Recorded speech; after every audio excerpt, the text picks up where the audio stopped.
হিসাবে আমরা রমজানে রোজা ছিলাম অনেকেই। রমজান মাস আমাদের থেকে চলে গেছে, তাই না? এটা কি মাস জানেন? শাওয়াল মাস। শাওয়াল মাসের অনেক ঘটনা রয়েছে। অনেক জাতি যারা আল্লাহর নাফরমানি করেছিলেন তাদেরকে ধ্বংস করা হয়েছে এই মাসে, শাওয়াল মাসে। তো শাওয়াল মাসের আমল আছে, আমি আপনাদেরকে বলে যাব। এটা হচ্ছে শাওয়াল মাসের 6টা রোজা আছে, আমরা অনেকেই জানি, তাই না? এই 6টা রোজাকে সুন্নাত বলা হয়।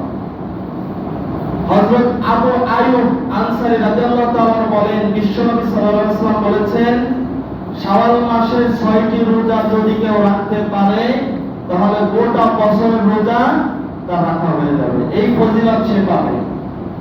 গোটা বছরের রোজা রাখার ফজিলত পাবে যদি সে রমজানের রোজা রাখার পরে শাওয়াল মাসের 6টি রোজা রাখে। আমরা পারবো না ইনশাআল্লাহ? ইনশাআল্লাহ। 6টি রোজা একবারে রাখতে হবে বিষয়টা এমন না।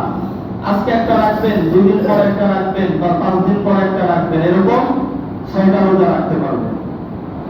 এটা এমন একটা হাদিস, গ্রহণযোগ্য হাদিস, এটা মুসলিম শরীফের 2815 নম্বর হাদিসে আছে, মুসলিম শরীফের, এবং তিরমিজি শরীফের 759 নম্বর হাদিসে আছে এই কথাটা। এজন্য এটাকে গুরুত্ব দেওয়া হয়েছে।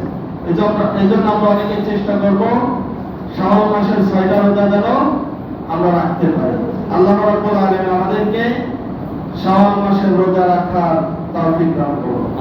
আমিন। আলহামদুলিল্লাহি রাব্বিল আলামিন। যারা সুন্নাত পড়েন তারা করুন। তাহলে স্যার 4টি হয়েই গেল ইনশাআল্লাহ। এটা রাখছেন? হ্যাঁ,